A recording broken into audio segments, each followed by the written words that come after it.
So ito po yung fog machine. So kailangan din yung mga investment na parang hindi mo na kailangan yung dati pero ngayon kailangan mo na. So i-unbox na natin mo mabilisan to tapos i-ano natin testing. So i-testing natin personally sa bahay at sa sasakyan. Madali lang naman ito gamitin eh.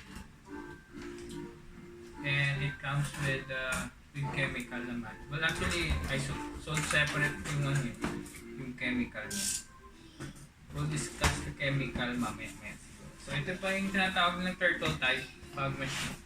Alright.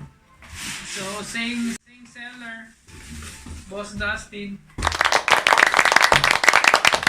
So voltage is of course is 220 volts. Power 900 watts. So malaki to or malakas. So reheating, this kind of machine, yung mga fogging machine, kailangan talaga i-reheat. So this is the styro. Ayos na.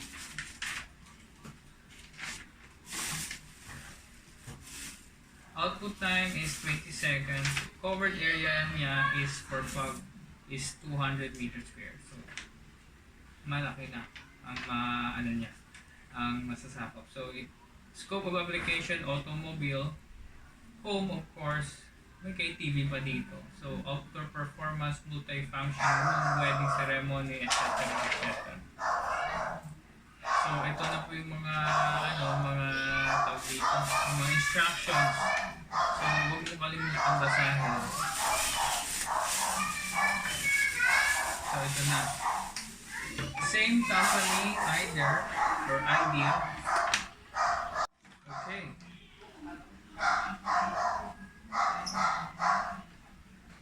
So ito na. Projector siya, no? So ito po yung turtle type na metal. So dito lumalabas yung mist. It comes with a cup or a bottle. A bottle, pero alam ko, equivalent nito is 1 cup.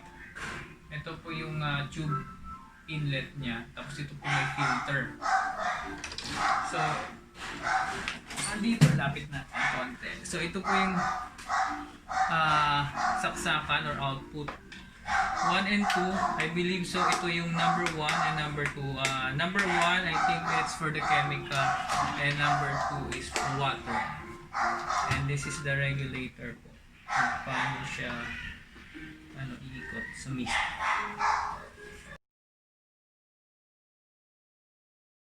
A few inches later. Ito na, nabasa ko na yung instruction. So tama. Yung 1, makita nyo dito. Yan, yung 1. Ito po yung pang cleaning. So pag nag-cleaning kayo, after na unahin mo natin yung 2. So 2 is normal function po. So ito po yung nilalagay. Ito na yung nagpa-function ng mist. So ito, bottle or medicine bottle ang tawag na dito. Dito mo nilalagay yung chemical, filter, tapos magpi-preheat siya for 2 to 3 minutes. Pag ilaw nito, di ba? Pag ilaw nito, pwede na siyang tirahin. Ito yung timer. Okay, so ito ang sinasabi ng cleaning button. So ito, ang cleaning button nilalagay lang is clear water. Usually kasi nabasa ko, kailangan talagang linisin to after ng operation. Kasi nga syempre, hindi na magagamit, hindi naman lahat mauubos na i-mist or i-fog lahat. So, nag-solidify siguro yung mga dito, mga chemicals. So, kailangan linisin ng tubig by doing fogging also. Dito, misting. Okay, so ito yung mga chemicals na kinuha kay Boss Dustin. Clear. Okay? Comes, gulat nga ako may color eh. So may color siya. So isang orange flavor, isang ube. No joke. Cucumber flavor daw to sabi ni Boss Dustin. Okay? So try na natin. Start up na natin.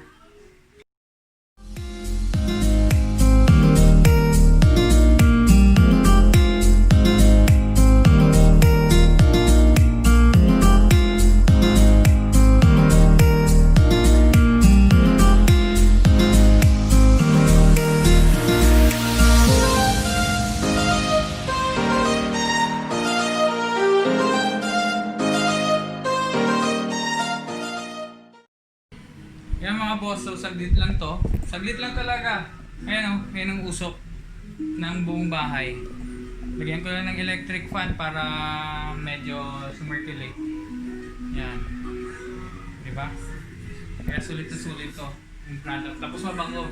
Kanina pa ako dito, nag-check. So hindi siya masangsang sa sa tawag dito sa ilong. So purely plant-based, biodegradable yung solution natin. Okay, so i-try na tapos na dito sa bahay. So try na natin yung sa my car. Actually madali lang naman sa car kasi maliit lang. So okay na. See you later. Or hindi pala. Lalabas lang pala tayo. Like a Hellcat. So ito-try na natin to sa may sasakyan mga sir at ma'am. Okay, saglit lang to. Mga siguro wala pang 5 minutes. Pero ang sabi sa may instructions 5 to 10 minutes daw. Pero saglit lang yan, masasanitize na na siya ng fog. Okay na yan. Kasi syempre, gagamitin din, di ba?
Tapos na yung buong bahay, balik kanina pa mga bandang 4 o'clock. So nalinis ko na rin yung with clean water lang. Alam ko mas maganda is distilled kasi nga wala kang minerals and mga sulfites. Pero okay na rin ito, yung purified water. So, dito lang naman eh. Tapos verdict, sulit na sulit, malakas. Tapos pati yung solution ni Boss Das maganda, mabango, hindi pala cucumber, pala yun, lavender. Yun. Naano ako na iba lang yung yung dinig ko. So kanina pa kami nagtapos, 3 o'clock, buong bahay at sasakyan. So hanggang ngayon may konting mist, fog sa loob. Pero okay lang kasi may air purifier naman. Tapos hindi siya masanghang sa amoy. Friendly on pets and kids, human. So right. So hanggang sa muling unboxing. So okay.